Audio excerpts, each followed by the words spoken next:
আজকে শেয়ার করব সবথেকে সহজ চিতই পিঠার রেসিপি, তাও আবার দোকানের কেনা চালের গুঁড়ো দিয়ে। আপনারা একবার দেখলে রেসিপিটি খুব সহজে বাড়িতে বানিয়ে ফেলতে পারবেন। আর এই রেসিপিটি করার জন্য কিন্তু কোনো রকমের মাটির সরার প্রয়োজন নেই। বাড়িতে থাকা যে কোনো কড়াই অথবা লোহার কড়াইয়ের মধ্যে আপনারা খুব সহজে তৈরি করতে পারবেন। আর পিঠাগুলোও কিন্তু খুব সুন্দর, নরম এবং অসংখ্য ছিদ্র বিশিষ্ট হয়। এরকমই আরও সিম্পল এবং ইজি রেসিপি পাওয়ার জন্য চ্যানেলটিকে অবশ্যই সাবস্ক্রাইব করে দেবেন এবং ভিডিওটিতে একটি লাইক করে দিয়ে পাশে থাকবেন। চলুন তাহলে রেসিপিটি শুরু করা যাক।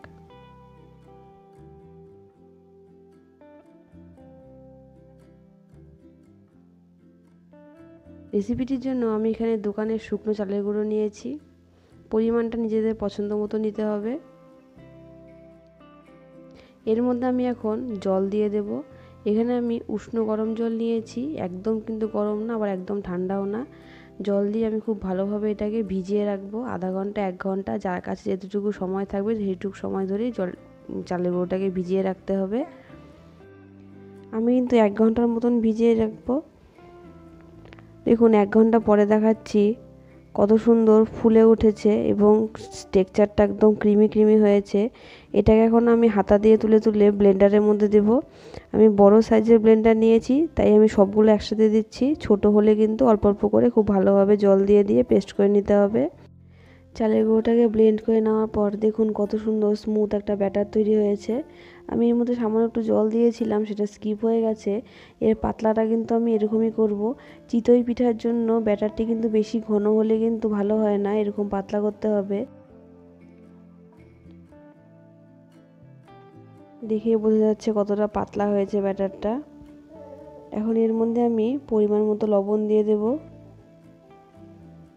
আমি এখানে মোটামুটি হাফ চামচের মতন লবণ দিয়েছি।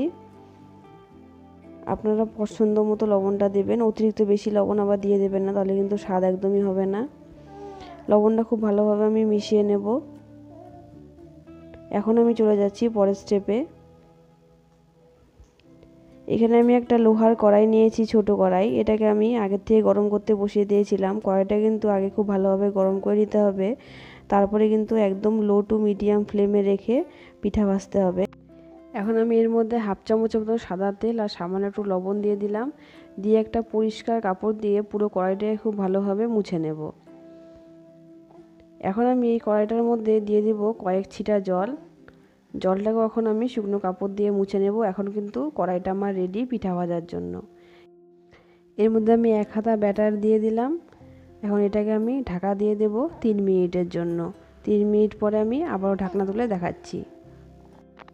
3 মিনিট পর দেখাচ্ছি, দেখুন কত সুন্দর হয়েছে পিঠাটা, কত সুন্দর ফুলেছে এবং কত সুন্দর ছিদ্র ছিদ্র হয়েছে। দেখুন কড়াই থেকে খুব সহজেই কিন্তু পিঠাটা উঠে আসবে। কড়াই কিন্তু বারবার তেল দেওয়া যাবে না, একবারই তেল দিয়ে কড়াইটাকে খুব ভালোভাবে মুছে নিতে হবে। দেখুন প্রথম পিঠাটাই কত সুন্দর হয়েছে। এখন আমি দ্বিতীয় পিঠার জন্য ব্যাটার দিয়ে দিলাম, দিয়ে আমি আবারও ঢেকে দেব।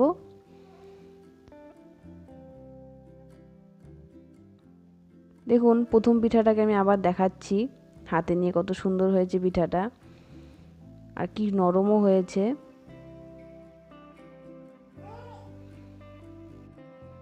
দ্বিতীয় পিঠাটাও কিন্তু আমার হয়ে গেছে। দেখুন এই পিঠাটাও কত সুন্দর ছিদ্রযুক্ত হয়েছে। এখন আমি এটাকে কড়াই থেকে তুলে নেব। আপনারা কারা কারা চিতই পিঠা খেতে পছন্দ করেন অবশ্যই একবার কমেন্ট করে জানাবেন। এইভাবে এক এক করে আমি সবগুলো পিঠা ভেজে নেব। 2-3টা পিঠা ভাজার পর যখন কড়াই থেকে পিঠাটা উঠতে একটু অসুবিধা হবে, তখন কড়াইয়ের মধ্যে আবারও এরকম জল ছিটা দিয়ে পরিষ্কার কাপড় দিয়ে মুছে নিতে হবে। নিয়ে পরে আবারও দিতে হবে পিঠার ব্যাটার। এটা অবশ্যই মনে রাখবেন, যখনই দেখবেন পিঠাটা একটু উঠাতে অসুবিধা হবে তখন কিন্তু একটু জলের ছিটা দিয়ে ভালো করে পরিষ্কার কাপড় দিয়ে মুছে নেবেন। এটা হয় কি, কড়াইটা যখন প্রচণ্ড গরম হয়ে যায় তখন পিঠাটা কিন্তু উঠতে চায় না কড়াই থেকে, তখন এই স্টেপটা অবশ্যই করবেন। দেখুন আমার পরপর 3টা পিঠা ভাজা হয়ে গেছে। আর যতবার ব্যাটার কড়াইয়ে দেবেন ততবার কিন্তু এইভাবে ভালো করে গুলে নিয়ে তারপরে দেবেন। একটা কথা অবশ্যই মাথায় রাখবেন, পিঠার ব্যাটারটা একবার দেওয়ার পরে যখন ঢেকে দেবেন তারপরে কিন্তু বারবার হয়েছে কিনা দেখার জন্য তুলে দেখবেন না, তাহলে কিন্তু পিঠাটা কিন্তু খারাপ হয়ে যায়। 3 মিনিট পর অথবা 2.5 মিনিট পর একবারে তুলবেন, দেখবেন পিঠাটা খুব সুন্দরভাবে তৈরি হয়েছে।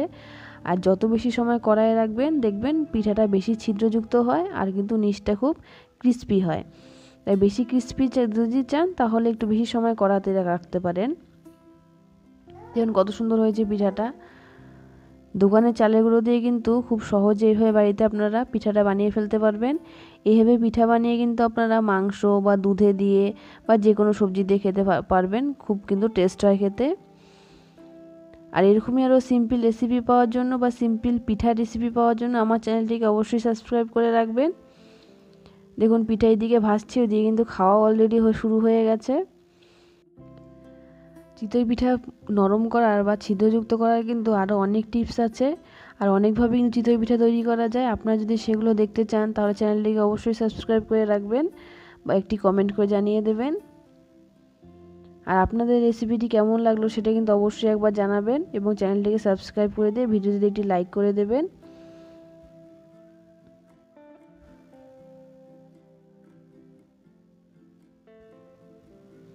আমার কিন্তু সবগুলো পিঠাই কিন্তু খুব ভালো হয়েছে, একটা পিঠাও কিন্তু এখনো পর্যন্ত নষ্ট হয়নি।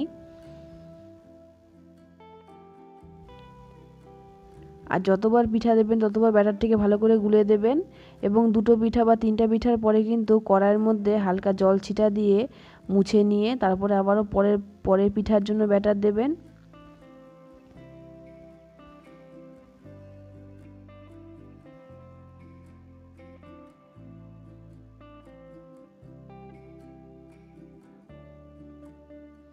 দেখুন এই পিঠাটাই কিন্তু উঠতে একটু অসুবিধা হলো। আমি এখন দেখাচ্ছি কড়াইটা, দেখুন এর মধ্যে একটু জলের ছিটা দিয়ে এখন আমি মুছে নেব এবং লাস্ট ব্যাটারটা দেব।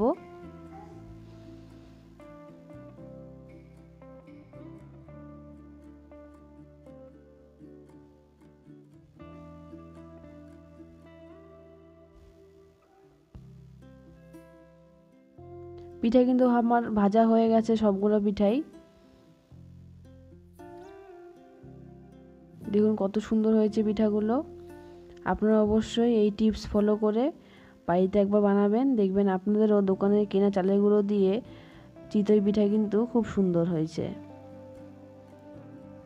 পুরো ভিডিওটি দেখার জন্য অসংখ্য ধন্যবাদ এবং চ্যানেলটিকে অবশ্যই একটি সাবস্ক্রাইব করে দেবেন এবং ভিডিওটিতে লাইক করে দেবেন। Thank you.